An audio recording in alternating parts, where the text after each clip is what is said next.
Hi there guys, I'm Nikhil from GreedyTech, and in this video, I'll be unboxing and doing a quick hands-on review of the Vivo Y31. Vivo has launched this phone in India at 16,500 rupees, only in one variant with 6GB of RAM and 128GB of storage. It's available in two colors, Racing Black and Ocean Blue, and we have the Ocean Blue color with us right now. It's a retail phone, so you can buy it online and offline, but if you buy it in the retail market, you can bargain for a better price. So if you're planning to buy this, do it in the retail stores. Now the main highlights for this phone would be its triple camera setup with a 48 megapixel camera, a massive 5000 mAh battery, 18 watts fast charging, and it's also got a Snapdragon processor. Well, yes, it's a thing that you might want to consider. Anyway, now first let's get on with the unboxing. So here's the box, this is how it looks. We got some more information on the backside, some of the highlights like the 48 megapixel rear camera, a 1080p Halo full view display, battery size, charging speeds, and this phone also has a side mounted fingerprint scanner. Now let's unbox it. First we have a smaller box, next we have the phone itself, a 18-watt power adapter, a USB Type-C charging cable, and finally we also get earphones. Now let me put everything aside and come back to that small box. Inside the box we just have some documentation and a card with a SIM card ejector tool. Now here's the phone, let me just remove these stickers. Now this is how the phone looks on the front and this is how it looks on the back. Now let's have a physical overview. Now this is how the back looks like. We just got the camera module. Now for the sides, on the right side we have the power button and the volume buttons. By the way, the power button also acts like a fingerprint scanner. On the left side it's completely plain. On the top we have the SIM card tray housing 2 nano SIM slots along with a dedicated SD card slot, and that's followed by a secondary mic. At the bottom, we have the speaker grill, followed by the USB Type-C charging port, primary microphone, and a 3.5mm audio jack. Now this phone has a thickness of 8.38mm and weighs just 188 grams. In hand, it feels pretty sleek and the weight distribution is also pretty decent and it doesn't feel heavy at all. Considering the massive battery size, Vivo has done a great job reducing the size. Now these are the complete specifications of this phone. On the rear, this phone has a triple camera setup with a 48 megapixel primary camera that's followed by a 2 megapixel camera for taking portrait shots and a 2 megapixel camera for taking macro shots. For selfies, it is a 16 megapixel camera with f2.0 aperture. On the front, it has a massive 6.85-inch Halo full view display with Full HD Plus resolution.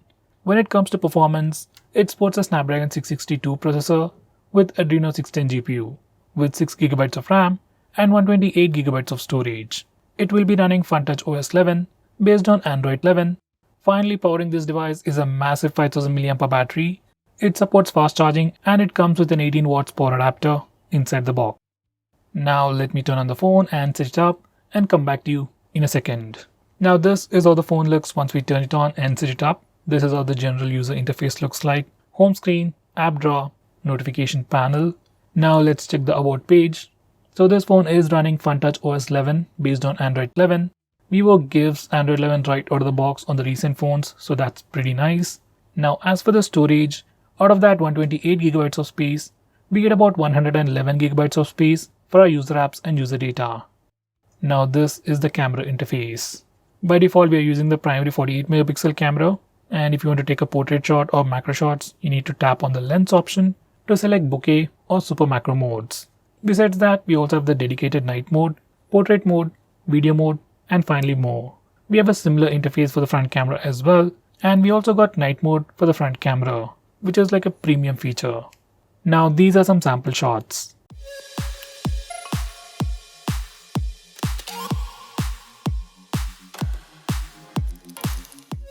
Now let's test the fingerprint scanner. I've already set it up. As always, just like other Vivo phones, it's super fast. It almost instantaneously unlocks the phone. Now with that said, personally I'm really not that big of a fan for this side-mounted fingerprint scanner. Now let's test the face unlock feature. I've already set it up, so here we go. In good lighting conditions, it's super fast. It almost instantly unlocks the phone. It's definitely usable. Now let's test it in low lighting conditions.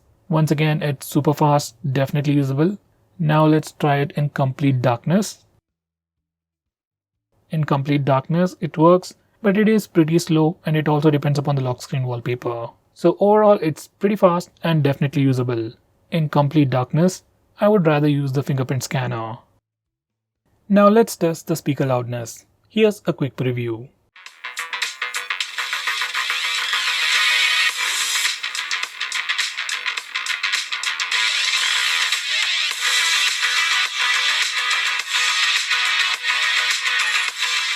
So guys, that was the speaker loudness. It's pretty loud enough for regular media consumption, watching videos or playing games. And it's definitely sufficient for ringtones and alarms as well. Now before I conclude, these are the benchmark scores. So guys, to conclude, Vivo Y31 is definitely a pretty good phone with good cameras and massive battery with fast charging support. But if you're someone who's looking for more performance, if you like to play a lot of high-end games, then I would suggest you to look at some other phones from online exclusive phones.